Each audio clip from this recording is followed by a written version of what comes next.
welcome back. Now, we all know that our eye health is something that is very, very important. So today I've come out to Southwestern Eye Center. We're going to be talking to Dr. Kusman today, and we're going to be talking about cataracts. I know we're going to kind of dive into that. Let's kind of go a little bit even broader, doctor, and let's just start with the anatomy of the eye, and something we all can just kind of learn today. Sure, with pleasure. Let's look at the eye and talk about how the eye actually functions. The eye really consists of the cornea, which is the front clear transparent membrane. Behind that we have the iris. In the middle of the iris we have the pupil. Behind the iris we have the lens, which is naturally and normally clear. Behind that we have a cavity that contains a jelly-like substance that we call vitreous. And behind that we have the retina. And the retina connects to the nerve, which leads into the brain.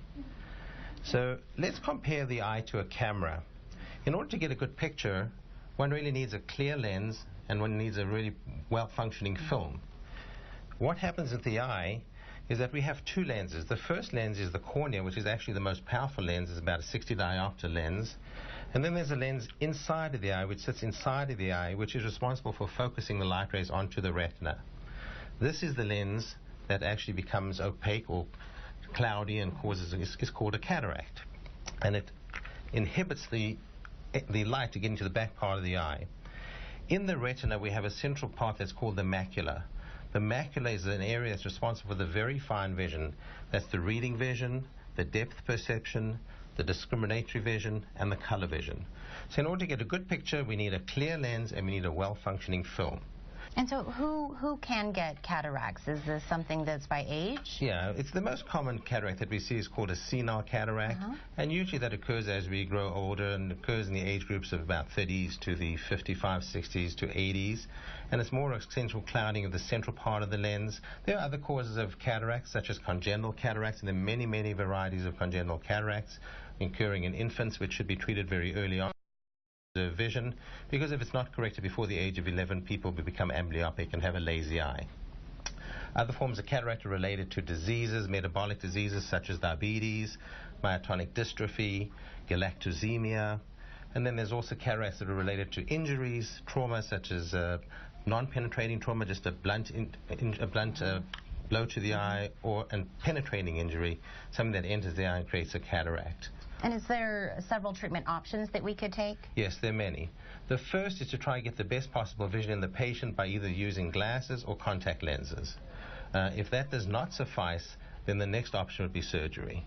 And when we are talking about surgery, I know there's been a lot of advancements. Yes, there's been tremendous advancements in surgery. Formerly, we used to make a very large incision, take out the cataract manually with a freezing instrument that we used to call a cryoprobe, and then use lots of sutures to close the incision. And that was with high risk, was a long surgery, required a week's hospital stay. And that's advanced to this point now where we're using ultrasonic technology called phacoemulsification. Phakos is the Greek word for lens. Emulsification is to emulsify. So we use what people talk of as the laser or the ultrasound or the phacoemulsifier. What we do is we create a 2.2 millimeter incision around the edge of the limbus of the eye, the very edge of the eye. And then what we do, if we're thinking of go back to the avocado pear, we create a little circle in the skin of the avocado pear, creating a window through which we can get to the actual cataract. And we place the probe, which is an ultrasonic tip made of titanium, and it vibrates back and forth at 40,000 cycles per second, and it emulsifies the cataract, and we suck it out. So we just leave the shell or the film or the skin of the cataract, the original cataract, in place. Then through that incision we place an intraocular lens, because we have to replace the lens that we've taken out. And you have some of the lenses. I sure do. Right here we have, so there are three different kinds of lenses that we can use.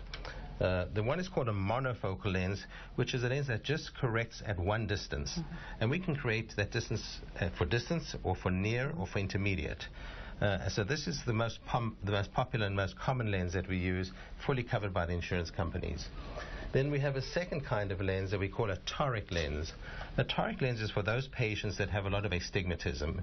And just for the general population, astigmatism means that the cornea, instead of being round and curved like a tennis ball or a golf ball, is shaped more like a football. It's more elongated, so it creates a distortion in the vision. So this lens, that's a toric lens, has the astigmatic correction in the lens itself. There's one more that we call a multifocal lens. A multifocal lens is a lens that has concentric rings of lenses and work for distance, intermediate, and near. So it enables patients to go without glasses for the most part. And we're now so sophisticated that the central part of this lens, we can create the reading at different distances. So we might put the lens in the one eye, creating a distance for like shopping, reading labels, and in the other eye we can use it for like reading books, so that they have a multitude of distances that they can see with using this type of lens. Well, this is amazing advancements, and I'm sure people that are dealing with cataracts at any age are very happy to hear that there's so many options for us. Now, before I let you go, what is the recovery time from this surgery? Recovery time is very, very quick. Because the small incision is sutureless, it's painless, it's done under topical anesthesia.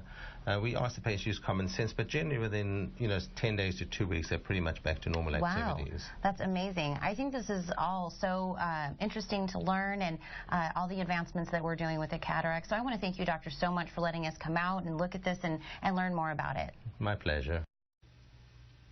For more details about treating cataracts and general eye health, go to swi.com or dial 790.